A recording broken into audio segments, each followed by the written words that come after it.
Welcome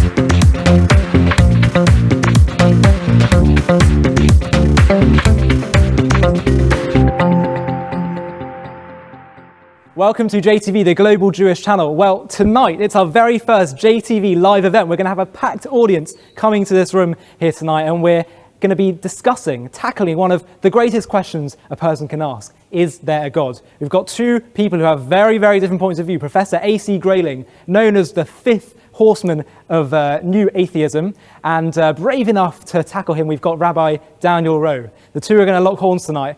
We're gearing up for this. We're really excited. Enjoy. Ladies and gentlemen, tonight's two participants are leaders in their respective fields of atheistic and Judaic thought.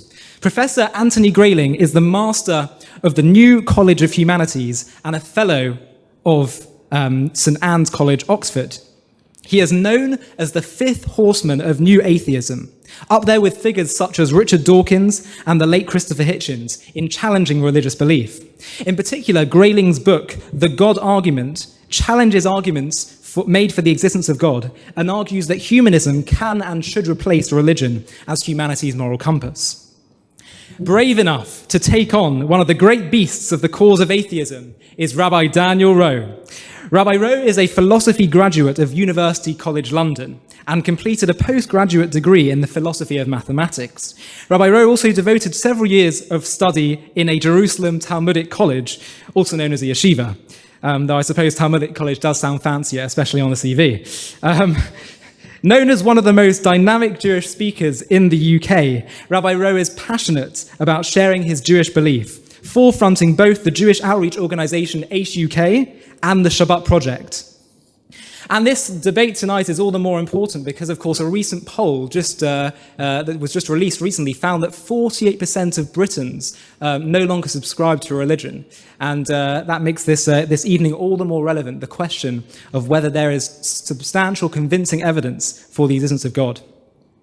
Both our speakers have devoted great amounts of time to one of life's greatest questions, the question of God's existence. And tonight, the two have agreed to go head-to-head, debating this very subject.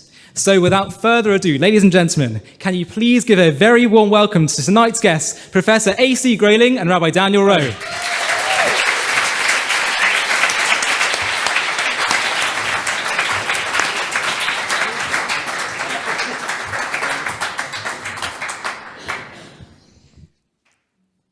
Okay, so let me just say a few words on format now. So first of all, our speakers will be given 15 minutes for their opening remarks. There will then be 10 minutes for rebuttals. There will then be a further 5 minutes for rebuttals, and then we're then going to go to the audience for questions. And finally, there will be 3-minute closing statements. Now, when the speaker has 1 minute left, I will say 1 minute. And when they are out of time, I will say time, at which point you don't literally have to stop speaking, but we would kindly ask you to conclude your remarks. And now, ladies and gentlemen, to open tonight's debate, please give a very warm introduction to Professor A.C. Grayling. Thank you. Thank you very much. Well, just to make absolutely sure you're not confused about who's doing what in this debate, I'm the atheist.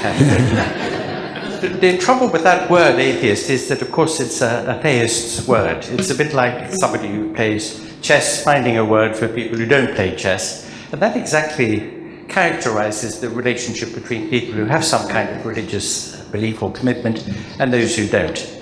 This point is sometimes made a little more clearly, perhaps, by contrasting those who collect stamps and those who don't. So the theists are those who collect stamps, and then they give a name to those who don't and call them atheists. I think I would prefer to be called a naturalist. That is somebody who believes that the universe is a realm of natural law. If people wouldn't misunderstand that as somebody who takes his clothes off and runs around the woods at the weekend, naturalist, or a free thinker perhaps. But at any rate, for the time being, I'll accept the label atheist. Atheism has to be distinguished from two other very important arenas of debate which are connected to atheism, and that is secularism, which is a debate about the place of religion and the religious voice in the public square and its influence on public policy matters, and humanism. And it was kindly mentioned that my real interest in this whole arena really is in this non-religious ethical outlook, which has its roots way back in the ethical schools of classical antiquity, and which has been much developed since that time. And an interesting point to make about humanism is that it's not an ism, that is, it's not a doctrine, a set of do's and don'ts, but more an attitude, an attempt to encourage people to think sympathetically and generously about the frailties of human nature, the difficulties that attach to the different demands, pressures, opportunities, joys, possibilities that relate to this fact of being a human being in our world. But the topic in hand this evening, of course, is the question of the existence of God. And I'm using that phrase, existence of God, in quotation marks, because, of course, you've already gone quite a long way down the road if you use the word God, with a capital G, and maybe in the rabbi's case an asterisk and then a D, as if it were a name, as if it named something. I prefer to talk about supernatural agencies. I told my very youngest child, whom I thought I would bring up as an atheist, although my wife did say she would probably therefore end up as a mother abbess somewhere, my children being what they are. But I always said to her, always use the phrase gods and goddesses when you're debating people on these matters, in order to avoid the assumption that you're naming something, that there's a thing being talked about.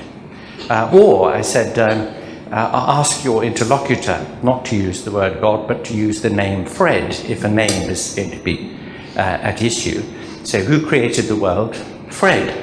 And then, of course, you think, hang on a second, that doesn't explain anything at all, which is exactly the problem with that view about the origin of the universe. So my first difficulty is that the concept of a deity is an extremely ill-defined concept. We don't really know what we're talking about. All the different religions and different subsections of different religions have different views. Generally speaking, when you push and push and push for some definition, some characterization of what is really meant by an infinite, eternal being with some interest in us and what we eat and wear and who we marry and so on, you find that in the end, resort is taken to ineffability, that we don't know, given our finite minds, what an infinite being would be like. And so it remains a very ill-defined mystery. And some people, of course, who have a religious desire to be committed to a religious outlook find that rather comforting, because then they don't have the responsibility of defining what they're talking about. So the way I approach the matter of the question whether or not there are supernatural agencies or entities in the universe is to look at two different approaches. One is to look at the historical and psychological reasons why anybody might hold a belief in such things. And the second is to ask a question about the epistemology of the matter, that is, of what can be known or believed with any degree of rationality.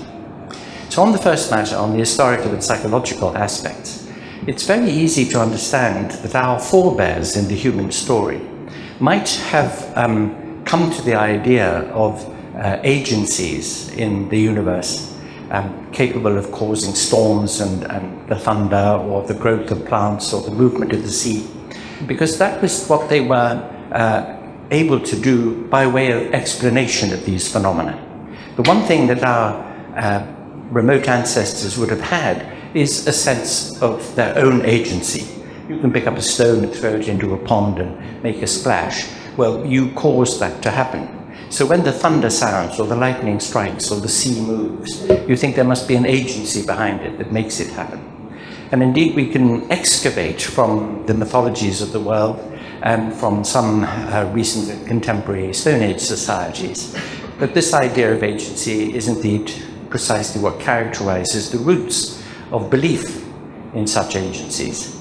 We look at the mythologies, we see in Greek mythology, for example, that the nymphs and dryads were right there in the streams of the trees, and Poseidon, the god of the sea, was there under the water, and Helios, the sun god, flew his chariot across the sky. I'm quite sure that people didn't literally believe these things, but there were very handy ways of personifying the forces of nature. There's been a kind of geography associated with the deities as they have reduced in number over time, and as they've receded further and further away from our contact with them. So whereas the nymphs and dryads used to be right there in the woods and streams, eventually they moved away. with the gods to the top of mountains, and mountains were very sacred. Indeed, Moses met his God on top of a mountain, you may remember, in the form of a burning bush, which suggests perhaps a sort of volcanic origin. And then when people got to the top of mountains and had a look, the gods went into the sky. They seemed to be receding further and further away as our knowledge of the world grew. And now that we know that there is no one way which is up, because the earth is round, they've receded beyond the horizons of space and time altogether. This seems to be an interesting geography, if you like, of the objects or targets of belief over time, which correlate to the increase in our understanding of the world around us. Psychologically, the desire to believe in powerful agencies capable of giving us help in times of trouble, protecting us against enemies, offering us continued existence after bodily death. These are all things that you imagine might be of comfort or support to people, especially in times of extremity, psychological difficulty. So once again, this desire to have a comforting, powerful, problem-solving parent figure in the world, again, strikes one as very natural. And so that psychological consideration combines with the historical one to provide part of the explanation why persistence of belief is such a phenomenon in human history. The other reason for it, perhaps, is that the temporal powers of the world have always found an alliance with the spiritual powers to be very useful. Because after all, the idea of a deity which sees what you do and knows what you do all the time, even when you're on your own in the dark, is a very useful instrument of social control, or help anyway, to govern the behavior of people and moderate their activities. And so you can see that there would therefore be very good reason why the temporal powers might support, fund, and promote the activities of spiritual powers. Well, one could dilate at great length about the reasons why beliefs originated and why they have continued, and the points I've just made touch on some of those aspects. But the second aspect is the epistemological one, that's to say, questions about whether or not claims about the existence of supernatural agencies really stand up to scrutiny. And one reason why they don't is offered to us by a philosopher called Karl Popper, a philosopher of science, who pointed out that a viewpoint or a theory which doesn't specify what would count as counter-evidence to that theory, that is, a theory which is consistent with anything and everything, that nothing whatever will refute it or give us reason for doubting it, is an empty theory. So you find that almost all the religions of the world don't specify what would count as counter-evidence against them. No matter what happens in the world, tsunamis and childhood cancers, terrible things, the existence of natural evil in the world, of course the existence of moral evil is easily explained by the ground of free will to human beings, but the existence of natural evil or the odd things that occur in the structure and operations of the world are all explained away by people saying, oh, well, perhaps it's part of the deity's great plan and we can't understand it because we are finite in our cognitive powers.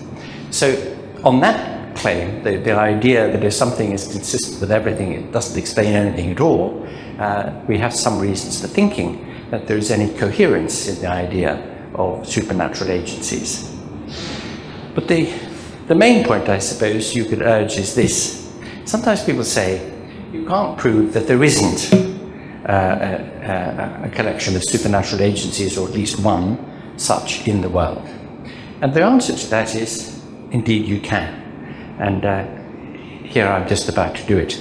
And I pray in aid the example that Carl Sagan famously gives us of the dragon in the garage. And to explain why this counts as a disproof, I must explain the following. The concept of proof in mathematics and logic is the concept of establishing a conclusion following from premises with logical necessity. The deduction that lies in the skeleton, if you like, of an act of proving something, is this, that the form of the argument is valid, the premises are true, and so the overall argument is sound. And to deny the conclusion in those circumstances is to contradict yourself.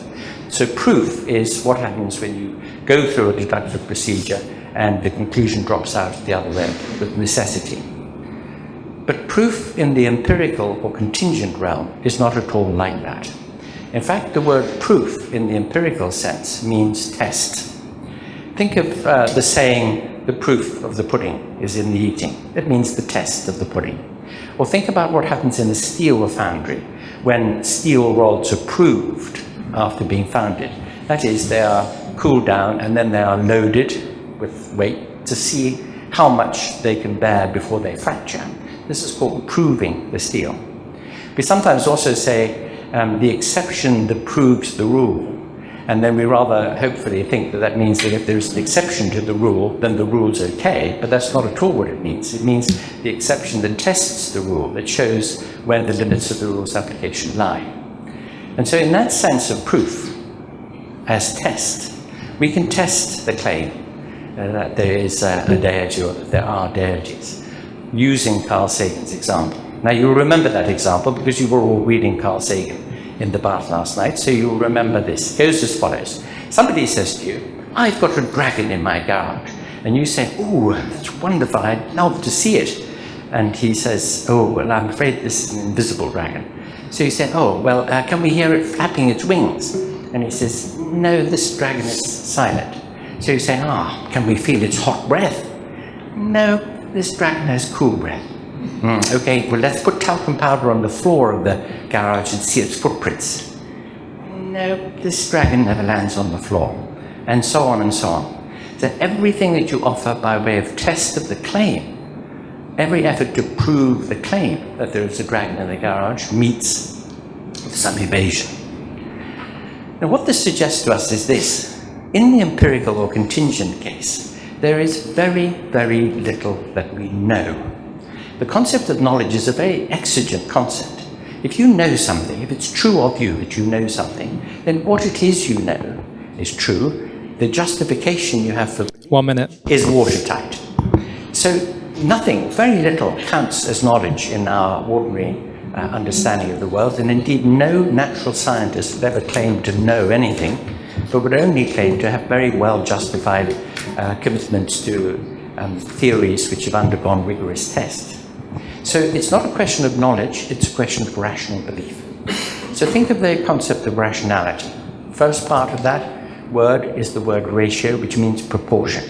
Proportioning the evidence you have to the conclusion you draw or the action you take. And when you ask the question whether it is rational to believe in supernatural agencies, and take your pick of anything which is non-natural, as it might be fairies or goblins or the gods of Olympus or the god of Judaism or Christianity, remember 3 of them in one, and so on. Take your pick of anything that you want to assert the existence of and ask yourself, what is the evidence? Time. And is the evidence proportional to the claim that you've made about its existence?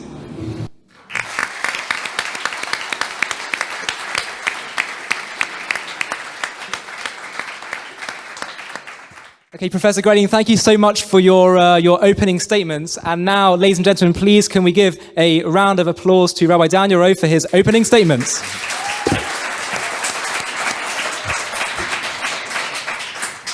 Just before I open, I actually wanted to say a big thank you to Ollie Annisfeld and to everyone at JTV for putting on this remarkable event. A big thank you to them. And just a thank you to you. It's a big honor to be here, big privilege to be on this platform and with Professor Grayling. I wanted to open by pointing out a little bit defining, I guess, the topic as I understand it, belief in God. And I suppose what we're really discussing or debating is the rationality of belief in God. There are, of course, lots of perhaps non-rational reasons why a person might believe in God. It might be personal experience or something. And I guess tonight won't have so much to say to someone who has that. Or conversely, a person might have a non-rational reason to not want to believe in God or so forth. We're discussing, on balance, does a sort of arguments and evidence point us rationally in the direction of belief in God or rationally away from the direction of belief in God? And for me personally, this has actually been a big driver throughout my life. I had quite a phase in my life where I guess I was what you might call a Russellian agnostic. So for me, I've often been wrestling with these issues. And what I want to really do tonight is talk about arguments that I think are there that make a rational case for belief in God. And now, of course, we need to define momentarily what we don't mean or do mean by the word God, right? We're not discussing Norse gods, and the English language has that beautiful ambiguity of God means really, hominid sort of figures inside the universe, as opposed to a creator of all of this. We're looking for the evidence of a creator of all of this. So let's talk for a little bit about the sorts of arguments that might be, and let's touch upon them. The first, I think, is simply the question of the origin. Where did everything come from? And it can be phrased like into three relatively simple stages. A would be the claim, or number one would be the claim that extensional things, that is to say space, time, entities within space, time, or any other such dimensional framework has not been around forever. It once did not exist. Claim number two would be, well, if there was nothing at that point, we would have nothing now. And claim number three, the deduction of those, it would deductively follow that there must be something that created this universe that is not extensional, not within space, time, or other such frameworks or extensions. Now, what is the justification of that? Well, one way to take it deeper is to ask a very obvious question. If this is a good argument that gets us to belief in God, then there's the sort of screaming question, well, how did God get there? Or how did this non-extensional first cause of everything get there? And if you could say, well, it's been around forever, so just say the universe or some total of all finite or extensional or physical things has been around forever. But all of that covers up an ambiguity in what it means to be around forever, and perhaps even the term infinity. Infinite, as I'm about to show you. It is one of my favorite areas. I spend quite a lot of time in the philosophy of mathematics working on infinities. But let's try not to be at all technical and just straightforward. Imagine the following. Suppose I held in my hand a ball, and this ball doubles in size every second and swallows up everything, that it goes past.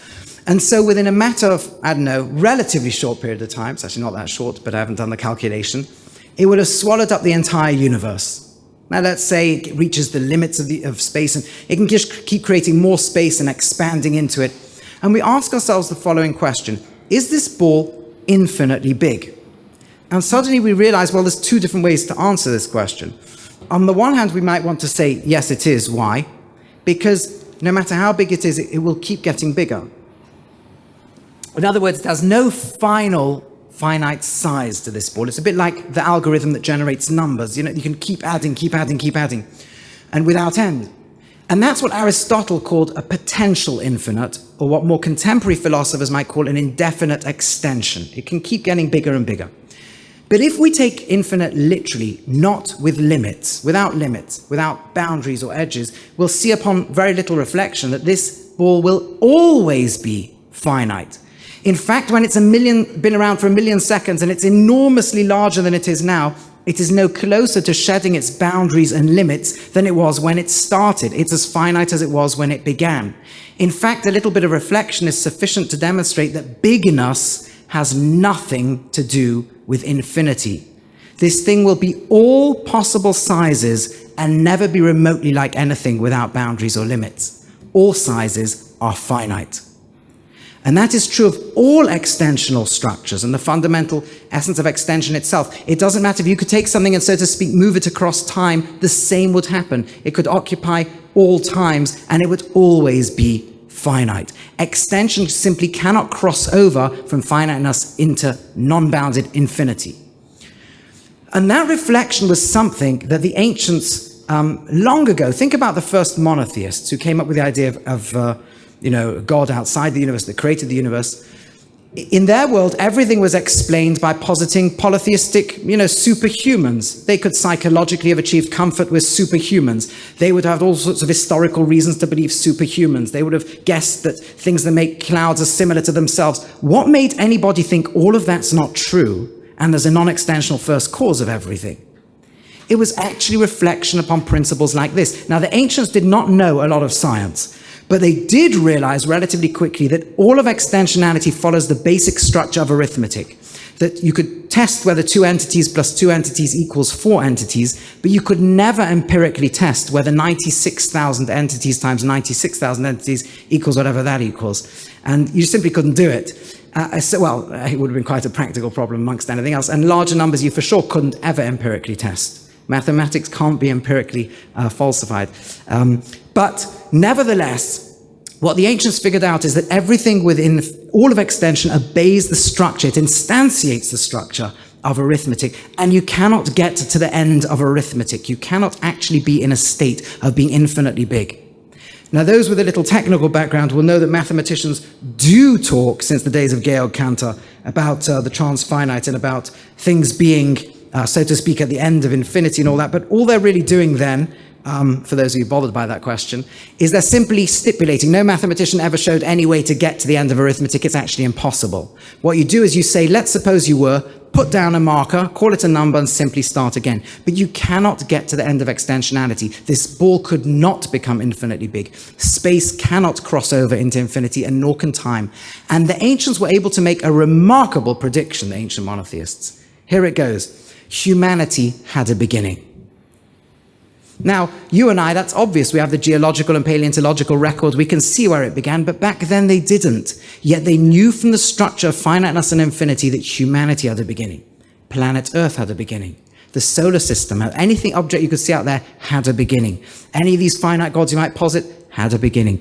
All things that obey extensionality have a beginning. They predicted accurately this entire universe had a beginning. You needed science to tell us when the beginning was, cosmology to tell us how old the universe is, but you did not need any of that to tell you that each of them once did not exist.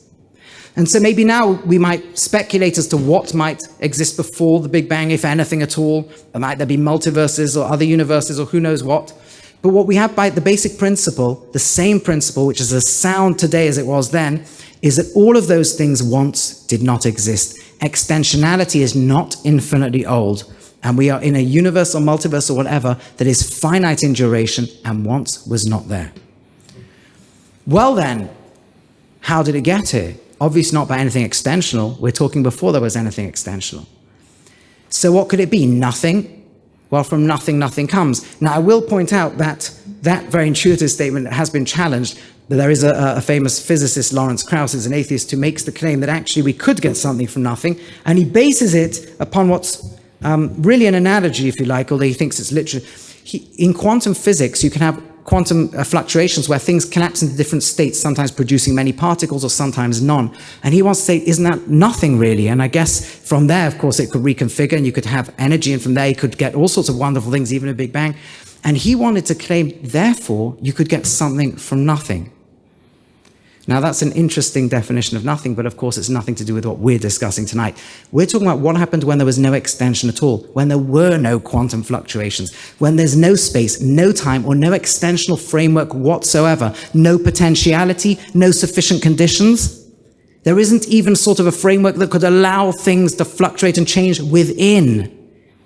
In such a situation, there isn't even the most basic possibility of something coming to being. So if we know that all extensionality had a beginning, and we know that it didn't make itself, then we're pointing directly at the idea of a non-extensional, not in space, not in time, first cause of all that we have here today. And that is the foundations of one of the strongest arguments, in my opinion, for their belief in their existence as something not finite, not extensional, didn't have a beginning, isn't even a part of space and time, hasn't slipped into dimensions to be limited in that sort of sense, and is therefore the creator of all that is. That argument, which was made thousands of years ago, has stood the test of time, obviously, because everything we have studied has shown itself to have a beginning, but you did not actually need to empirically test it to know that it is true. It's rooted in the basic structure of arithmetic. But there's a lot more than that. Although I'm drop limited on time, so I keep trying to check my time over here. But is that all I've got left? Oh my goodness. Okay, we'll see how much we can get in 5 minutes. I apologize. Okay, well, it turns out like this. If you just imagine somebody could have this universe, and now it's populated by all these particles. Well, we're so used to it being ordered, we never stop and reflect on how astonishing that is. Properly, each proton, neutron, electron ought to just move around, do whatever it does. Why should they all obey precisely the same mathematical structure everywhere if there's no intelligence ordering this whole thing. In the words of an Oxford mathematician and philosopher of science, John Lennox says, "At the heart of all science lies the conviction that the universe is orderly. Without this deep conviction, science would not be possible." Now you may say, okay, but John Lennox believes in God, but even Albert Einstein, who's absolutely had no religion whatsoever, nevertheless could not bring himself to atheism just because of this deep observation. He says, "But surely a priori, one should expect the world to be chaotic and not to be grasped by thought in any way if there's no deep ordering force holding it together." And he says that's the weak point of positivists and professional atheists. We're just so used to the order that we don't stop and contemplate just how astonishing it is. I said I'd make 4 arguments, but because of the brevity of time, I'll simply make a third one. And that is to point out the following. A well-known point that is, as physics has progressed, we've discovered astonishing features of our universe. And that is the following, that if you would have trillions upon trillions of universes popping into existence or big banging into existence or whatever, not a single one of them would actually produce anything alive within them. We're not just talking about humans, not a single one of them would probably ever be able to produce a molecule, probably not even an atom. For all sorts of reasons, it turns out that you need the constants of nature to be so precisely fine-tuned in order to allow anything to emerge, and we're talking many, many such constants that need to be precisely fine-tuned. Just to give you a sense of this, if you take gravity, the force of gravity, or let's even take better than that, unlimited time, just the expansion rate of the universe or the fine-tuning, the mass and energy of the universe was not evenly distributed at an incomprehensible precision of, listen to this number and I'll explain to you what it means, 10 to the power of 10 to the power of roughly 120. Now, that is an astonishing number, but before I get into the number, let me talk about its significance. When we write 6 zeros after a number 1, we're talking about a million things. 9 is a billion, 12 is a trillion, American convention. Right? Whenever we do these, we're talking a small amount of zeros is a colossal number. Now, this is the sort of number which if you started writing it in the smallest handwriting you could imagine, and put it on every single paper, you would run out of paper long ago before you've even written this number. Let alone, if you actually wrote on every proton, neutron, and electron in this universe, you still would not have written this number out. That's how crazy the odds are of getting a universe with life in it by chance. Now, you might say, at a certain point, you might say we got lucky, but you start to think, at what point when you're looking at odds that are so absurd, do you start to say this is not chance, this looks remarkably like design? Well, just think, how many times do you have to throw a 6 when you're throwing a dice? Is it 10 times, 100 times, 1,000 times, 1,000,000 times in a row before somebody says, 1 second, this is not random. Something's playing along with this universe, with this dice throw, to get this remarkably ordered sequence. In the words of the Cambridge astronomer Fred Hoyle, a common sense interpretation of the facts suggests that a super intellect monkeyed with physics. 1 minute. And that there are no blind forces worth speaking about in nature. The numbers one calculates from the facts seem to me so overwhelming as to put this conclusion almost beyond question. Now, these and other such arguments are not new, and atheists are very aware of them, and I'm looking forward to what Professor Grayling is going to say. But what I actually believe is the following, is that although there's a lot of counter-arguments out there, and attempts to show that these arguments don't actually rationally build the case for God, I actually am going to try and argue tonight that they do, and that most of these counter-arguments, unless there's something completely radical and new here, actually don't succeed in defeating the power of these arguments, and that there is a rational basis for the belief in God. Thank you very much.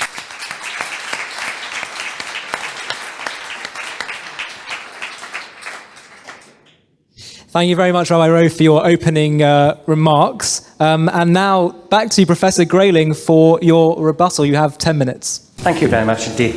Well, Daniel has succeeded in proving to me that arithmetic exists. I'm delighted. I hope my accountant already thinks that that's the case. You've offered us 3 arguments, the origin argument, the design structure argument, and the fine-tuning argument, all very, very familiar, much discussed. I'm very sorry, but none of them persuade, none of them can persuade. For the following reason, the origin argument very much depends upon saying, making the claim that you made, that we know that the universe didn't make itself. I don't think we know any such thing. If you apply Occam's razor, that is the principle which says let us go for the most conservative explanation of phenomena that we can, then from the understanding that we have so far of the structure and properties of the material universe in physics and in cosmology, we have very powerful theories used and applied in all sorts of ways which continue to give justification for thinking that they're on the right track, which give us an explanation how this universe, in this phase of its history at any rate, could have originated from those fluctuations in a quantum vacuum. This is very, very well attested. And that is very much simpler than saying that the universe came into existence at a point before which there was some form of nothing, except that in it there was some undefined agency capable of creating the universe. That is, explaining the origin of the universe by something unexplained and something more mysterious than the universe itself. If anything is capable of bringing a universe into existence, there's no reason why it can't be the universe itself. The argument that things that exist now in the universe didn't exist before is a truncated claim. It's elliptical. They didn't exist in this form before. It was certainly the case that stars and galaxies and planets around stars didn't exist in the early history of the universe, but evolved out of the forces operating in the universe. The second argument is about structure. How can the universe have the structure that it does? Well, we know that unless forces act on the material particles of the universe, they tend to decay into the laziest ground state that they can. This is known as entropy. Everything falls apart unless they are actively kept together by the forces, the three atomic forces and the gravitational force. You are the result of applying a great deal of energy to importing cabbages and potatoes and beefsteaks and salmon. The people here will be pleased to know, which have kept you going over time. But if you stop doing that, and if you stopped taking in liquids, eventually your physical structure would decay away in an entropic fashion. So we have a good understanding of how order and structure arises in the universe as a result of the operation of the strong and weak nuclear forces in the nucleus of the atom, the electromagnetic force which keeps the whole atomic structure in being, and then on the large scale, the gravitational force. And indeed we have a very beautiful and very well attested theory resulting from Einstein's work in the general theory of relativity about the nature of space-time. The final argument was about fine-tuning. Well, Daniel obviously has mathematical competence, so I'm going to get him to work out the chances against my great-great-great-great-great-great-great-great-grandparents on my mother's side meeting on the day they did, liking one another, cozying up, and setting going a chain of events which has resulted in my being here today. And I would think that the probabilities against that are very considerable. In other words, we occupy a universe which had to be a certain way in order for us to be here. To say that therefore it's a tremendous miracle that the universe was that way, I mean, it's very, very like Dr. Pangloss, who says, isn't it wonderful that we have noses so that we can wear spectacles? That the existence of spectacles is what made noses necessary in the first place. This is backwards reasoning. We're here, the universe produced us, and it did so because of the way it's organized. And had it been organized differently, then indeed we wouldn't be here. So we are, if we are happy in our lives and in our own skins, the result of a pleasant accident.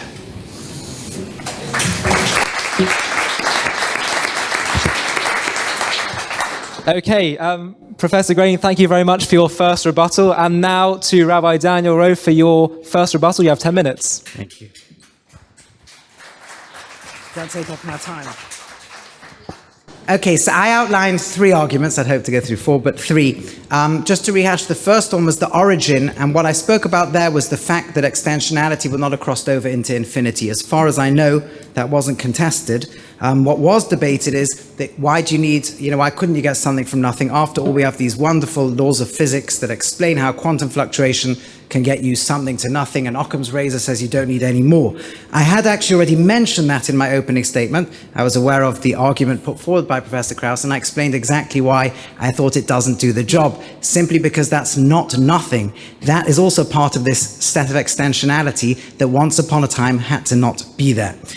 In the words of, there's David Albert actually wrote a review of Lawrence Krauss's work, and Albert is actually a professor of philosophy at Columbia University who specializes in the philosophy of physics, and he made exactly the same point, possibly more eloquently than I'd make it. And he said, where for starters are the laws of quantum mechanics themselves supposed to have come from? Krauss is more or less upfront, as it turns out, about not having a clue about that. And then he goes on to say that that's called something from nothing is just not right. Relativistic quantum field theoretical vacuum states, no less than giraffes or refrigerators or solar systems, are particular arrangements of elementary physical stuff. He goes on to say the fact that particles can pop in and out of existence over time as those fields rearrange themselves is not a whit more mysterious than the fact that fists can pop in and out of existence over time as my fingers rearrange themselves. And none of these poppings, if you look at them aright, amount to anything even remotely in the neighborhood of creation from nothing. That when there was really nothing, without an infinite non-extensional creator, we wouldn't be here today. That's the first argument. What about the second argument? I made the point that, how is it that in the first place we even have laws of physics? Why is it that things obey any order and laws at all? And what Dr. Grayling said is, well, actually they do, because there's a law of entropy and there's a law of gravity and there's other laws. But that's the question itself. Why do these things all obey those laws? It's not like on atheism, there isn't exactly a lawgiver telling them you must obey these various different laws. And in fact, if you could think about this question from a completely different angle, go back in time to the 17th century, when Newton and Francis Bacon were pioneering the revolution and actually releasing themselves from Aristotelian thought, which at times the church had even adopted, not at times, the church had adopted it too, but everybody thought, as Bacon writes, Aristotle is just so great you can't begin to argue with him. And what motivated people to say Aristotle's not gone far enough? There's got to be deeper laws, deeper unity underlying nature. Well, if you'd have asked polytheists who believe lots of gods, they'd say, well, I guess there's going to be lots of fundamental laws. If you'd have asked at the time an atheist, they might have turned around and say, well, why should there be anything deeper than this? It was their conviction that if there's one ultimate God behind all of it, then there must be one ultimate unifying principle behind all of it, and let's go and search for that. Just to give you also, it was Alfred Whitehead, I just love this quote, who says, he was, for those of you who know the philosophy of maths, he co-authored the Principia Mathematica. Sorry, that's just I happen to like these things. But he writes exactly this point, that in the first place, there can be no living science unless there is widespread, instinctive conviction in the existence of an order of nature. And the point is that if you are on atheism, you would have no reason to believe, A, there shouldn't really be any reason why there should be law-like behavior of things, and just positing laws only circularly begs the question. But B, that you would have expected there to be such deep order that if you probe, you'll find unifying theories, the one gravitational law applying to everything, and so forth. Third of all, I spoke about the fine-tuning of the universe. And here Dr. Grayling replied, well, what is the probability of him existing?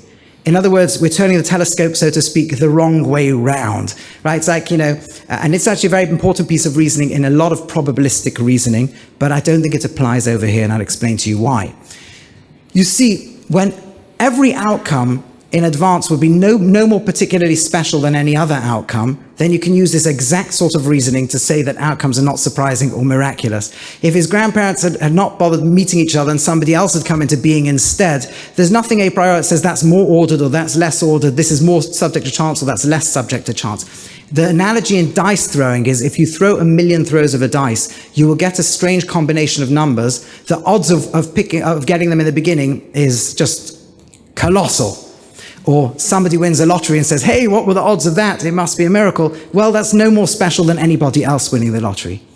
But when outcomes are exactly the sort of thing a designer would do, and in that sense very different to all the other outcomes, and extremely improbable, that is always the evidence we use for design. Consider this. If I take a wad of paint and just splash it on a wall, no matter what pattern it comes out with, the odds of getting that pattern are incredibly small. So if I go, look, what are the odds of that pattern? It's amazing, it's a miracle, or there must be design there, then the counter-argument works and says, well, all outcomes are equally improbable. What do you expect?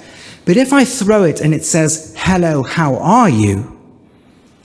Well, at that point, we don't just say all outcomes are equally improbable. That's the sort of thing a designer would do. And that's the sort of thing that is incredibly unlikely to happen by chance. And when we consider that on the cosmic scale, we have something, a designer, a creator of the universe who has any purpose to it at all, would want there to be something conscious that can think about the creator, that can relate to the creator. That makes perfect sense that we end up with that. But the odds of getting that are far, far, far worse than the odds of throwing something on the wall and getting, hello, how are you?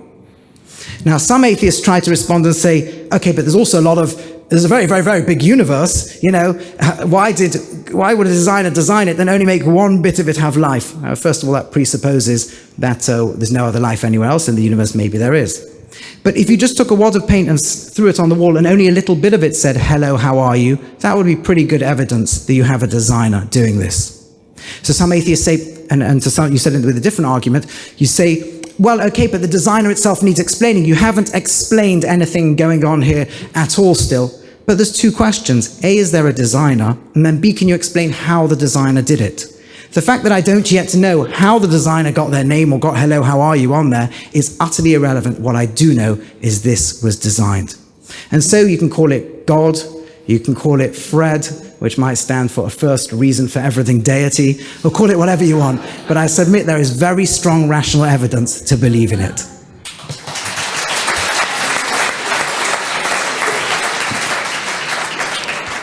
Thank you very much, Rabbi Rowe. Back to you, Professor Grayling. You've got 5 minutes. 5 minutes, okay, so I've got to talk quickly now. Firstly, we do need to put to rest a fallacy, which is that laws of nature are like human laws, which are laid down by some authority. They're not. They're just regularities which are observed, and they're regularities with plenty of exceptions. So that's point number one. Point number two, Daniel said a really astonishing thing, which is that this universe would not be as it is unless it were designed by some conscious agency.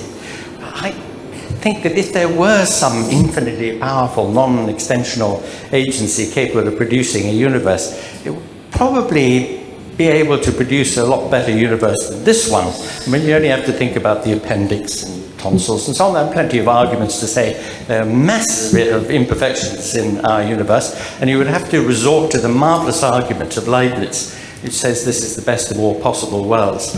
And the best of all possible worlds had better not be a perfect one. There's got to be lots of imperfections in it so that we can all have something to struggle over. So I just simply find that a kind of post-facto reasoning which really doesn't carry any weight at all. The idea of the finitude of the universe seems to me perfectly plausible.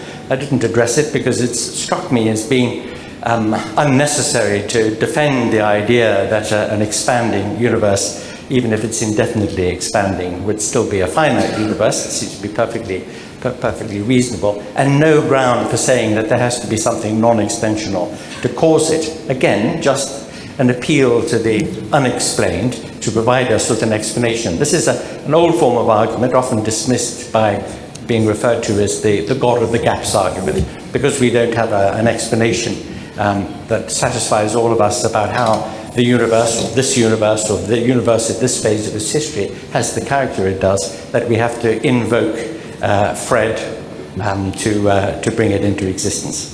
So I find this implausible. Daniel has appealed to the notion of rationality here. He wants these arguments to make it seem as though we have evidence of sufficient strength that it is proportional to a commitment, indeed not just a commitment to there being a creator who created and went away, or a controller which keeps the laws behaving themselves, the laws of physics are towing the line, or something capable of producing noses and spectacles, but a deity who is going to go on to serve a lot of other needs, like, as I said, taking an interest in what we eat and who we marry and how we behave ourselves. And that, of course, is an extremely long way from a putative original creator or a designer or a controller. Even if you had rational grounds for thinking that there must be such things. And remember, in the past, back to the 18th century, deists were people who thought that since we didn't yet have an adequate explanation for the origin of the universe or its existence, we had better postulate a creative agency who ceased to exist or ceased to take any interest. Once, however, physics had reached the point where, as Lawrence Krauss shows very eloquently in his book, that we have a theory which shows how nothing is not nothing. It's not that he argued that things came from nothing, but that there isn't such a thing as nothingness. The quantum vacuum is something in which virtual particles are always popping into and out of existence all the time as a matter of statistics. Just as a matter of statistics, it's almost certainly a huge number of planets in the universe on which there is some form of life. The question whether it's intelligent life is rather moot, since the question of whether there's intelligent life on this planet is sometimes rather moot. Nevertheless, just statistics by itself would give us a universe. That's it.